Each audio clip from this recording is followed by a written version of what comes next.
No, that's not a good vision. You don't want no responsibility. It's wrong. People find the meaning in their life by adopting responsibility. And so, provision of money, they say man does not live by bread alone. And there's wisdom in that. It's like you don't want no responsibility. You might dream about that if you're crushed by your job. But then you have the wrong job, or you have the wrong attitude, or you have the wrong job and the wrong attitude. I don't know what it is. You want lots of responsibility, and society needs to foster that, and we need to help people find their purpose and their place. I think it's a mirror of the rights-responsibility problem. You might say, well, everyone has a right to the basics of life. And first of all, that's a debatable proposition, because the question is who's going to provide those necessities? And the answer shouldn't be someone else under compulsion. Because each right comes at the expense of someone else's responsibility. And so you don't want to multiply rights beyond minimum necessity, because you also multiply diverse responsibilities beyond tolerance. But more importantly than that, I would say, is that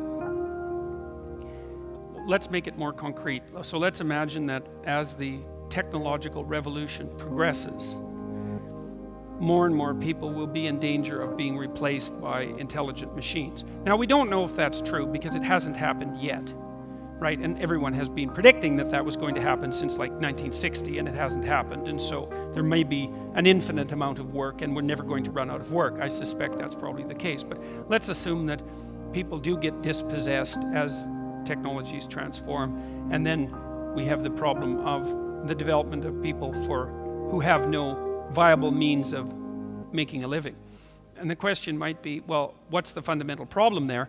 And one answer is, well, they don't have any money. But I actually don't think that is the fundamental problem.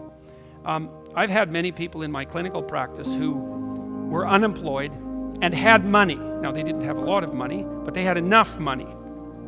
And enough money to keep privation at bay, let's say, and enough money to, well, that was the rub. Enough money to get themselves into plenty of trouble.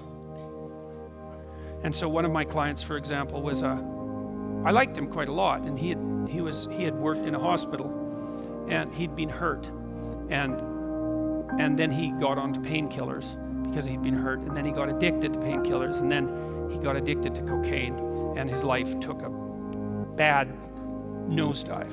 And he was actually pretty good unless he had money. But as soon as he had a check, he was gone. He was in a ditch. He was in a bar. He spent all his money, and he was face down in a ditch, and that's where he woke up the next day. And the reason I'm telling you that story is because it wasn't that he didn't have money. That wasn't the problem, really.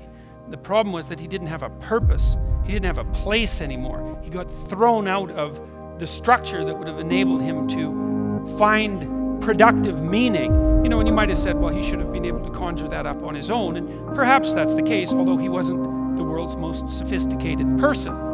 And people vary substantially in their sophistication, and he didn't have a good family. He didn't have a support network around him. He was kind of a lost character in many, many ways. And so it was easy for him to fall out of the world, which is what he did. And providing him with money was not going to fix that. And we've experimented with this program in an attempt to address this problem. Okay, so I mentioned to you tonight the idea that we live out a story, and we need a purpose to live out that story properly. And what that implies is that you need a purpose. You need a point. You need an aim. You need a precise aim. You need an aim that's of sufficient nobility. I can't think of any other word. Sufficient nobility to justify your miserable existence even to yourself. And you need to develop that aim. And so we built this program. I started working on it about 15 years ago when I was giving my students exercises to do at university. And one of the exercises I had them do was that they had to pick a small problem, maybe in their family or with their room, and fix it. Not try to fix it, but actually pick a problem that was small that they could fix. Clean up the cigarette butts in the yard outside the residence. Clean the room. I realized that I was teaching students all these stories about purpose, but nobody had ever had them write a story about their purpose, essentially. So I thought, wasn't that interesting? Here are these kids, they've been in university, they've been in school for 15 years. And no one has ever sat them down and said, well, what sort of character do you want to develop? Who should you be? And why don't you write that out and justify it? 6 pages, something like that, with the same amount of care and attention that you might spend, or even more. How is it possible that we could set up an education system and run people through it for 15 years and never have them forced, so to speak, to figure out who they wanted to be and to justify it in an articulate manner? And so I built this program with my colleagues to help people do that, and I used it in my classes first. And so I thought, okay, well, here's the game, and this is like rule 2. Treat yourself like you're someone responsible for helping. And that doesn't mean be good to yourself. It doesn't mean be nice to yourself. It doesn't mean give yourself an easy life. That isn't actually what you do to people if you care for them. You actually present them with something like an optimal challenge. That's what you do with kids if you love them, is you present them with an optimal challenge so they can develop and grow. So that's what you should do for yourself if you're taking care of yourself. So I thought, okay, well, here's the game. First of all, assume that you're worth taking care of, and that it's your responsibility to do so, even if you don't like yourself very much. And lots of people don't, and they have their reasons, because everybody is very aware of their own flaws, right? Unless you're narcissistic, you're more aware of your own flaws than of anyone else's flaws, and maybe you're not very happy with yourself, and you don't think that you deserve to have an okay life, and so you punish yourself and you set yourself up for failure and all of that, and that happens all the time. Or you just don't aim, or you don't have any goals, or you're guilty and resentful and feel that you should be punished. So you have to abandon all that. Treat yourself like you're someone you're responsible for helping. Imagine yourself 3 to 5 years into the future. You get to have what you need. If you're taking care of yourself, you can have it. But you have to figure out what it is, because you are not going to get it unless you aim at it. And that's rule 10, is be precise in your speech. And the reason I wrote that rule is because you can be bloody sure that you're not going to hit a target unless you aim at it. And the more precise you make the target, the higher the probability that you'll aim at it, that you'll hit it when you aim at it. So, what do you want? And you think, well, I don't want to even think about what I want, because as soon as I figure out what I want, then I've made clear my conditions for failure, and it's the last thing I'm going to do. And so people envelop themselves in vagueness so they don't have to confront their own failure. But then they fail and just don't notice, except for maybe, 2 decades later when it's too bloody late, and then they're all catastrophically hurt because they wasted their life. It's a very bad plan. It's better just to figure out what you want, and to tell yourself, and then to tell your partner, and to tell the people around you, and maybe you can get it. Or maybe at least while you're struggling towards it, you'll come up with a better plan, which is more likely the case.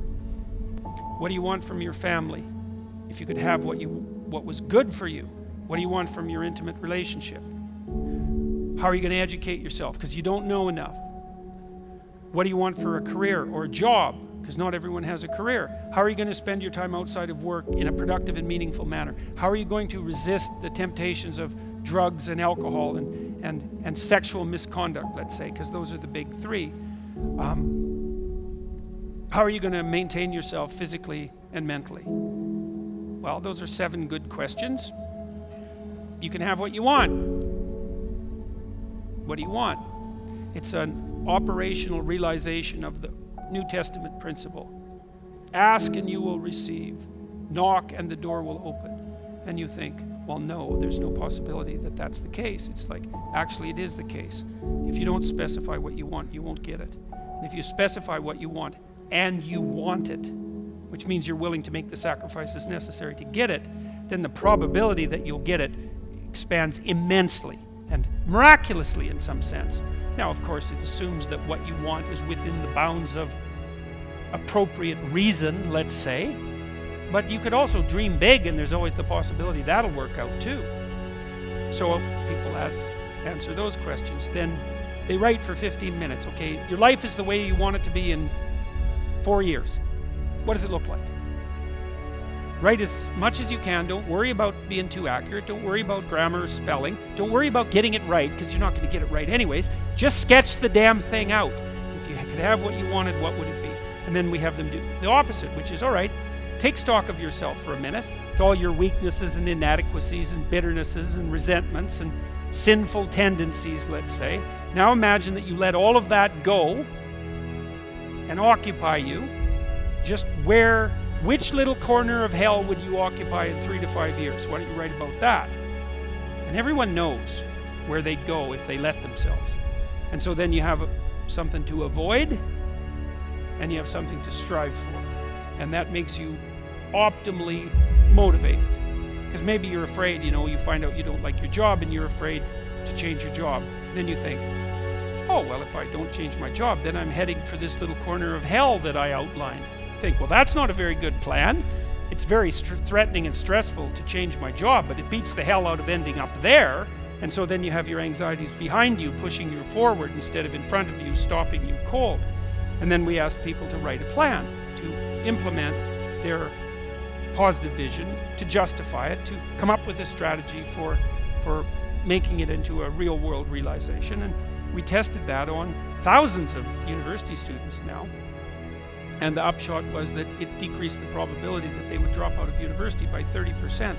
In fact, in Canada, we did it for 90 minutes before kids went to college in the fall. They came to their summer orientation. They either wrote for 90 minutes about something that required writing but that wasn't so relevant, or they wrote out of plan. And it dropped the dropout rate among young men 50% in the first semester. And it had the biggest effect on young men who didn't do that well in high school and who weren't oriented towards a professional career. The consequence of that was that the university used it for 1 year and then stopped doing it. So, which was not surprising in the least. But the reason that I'm laying out this long story for you is because that's what people need. They need a differentiated and delineated purpose. It's way more important than the money. It isn't money that you need. I know you need money, for God's sake. I'm not ignorant. Everybody needs money. That's not the point here. It's the provision of money without purpose is not helpful. And what people need is a purpose. And they need that to develop that for themselves, obviously, because it's something you have to participate in, but it's something that society has to foster. And the reason they need that purpose is because that's what gives their life meaning. Think about this. Do you really think that you would be satisfied if you had money without responsibility? So what? Okay, got no responsibility. Because that's what everyone wants. It's like, I had a client, he wanted to retire when he was kind of young. And I said, well, what's your retirement dream? He said, well, I envisioned myself on a beach in a tropical island with a margarita in my hand. And I thought, what the hell is that?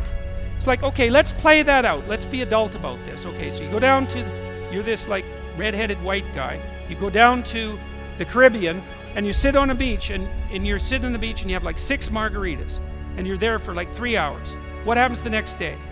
Okay, you're sunburnt to a crisp, right? So you can't even go out of your hotel room and you're hungover. Okay, and let's say now you hide in your hotel room for 3 or 4 days and you recover, and then you repeat that every day for 3 months. It's like you go outside and all the locals get away from you because you're the new drunk lecher who's come down from the north, and that's your vision for retirement. It's like, okay, so you have all the money you want, no responsibility. You don't have to take care of yourself. You don't have a partner, so you don't have to take care of them. You don't have any kids, you don't have to take care of them. You don't have a job. It's like, what are you going to do? What are you going to do exactly? Sit in the sun and drink margaritas. It's like, there's no, that's not a good vision. You don't want no responsibility. It's wrong. People find the meaning in their life by adopting responsibility. And so, provision of money, they say man does not live by bread alone. And there's wisdom in that. It's like you don't want no responsibility. You might dream about that if you're crushed by your job. But then you have the wrong job, or you have the wrong attitude, or you have the wrong job and the wrong attitude. I don't know what it is. You want lots of responsibility, and society needs to foster that, and we need to help people find their purpose and their place. And that's more to the point than universal income. It's the wrong solution.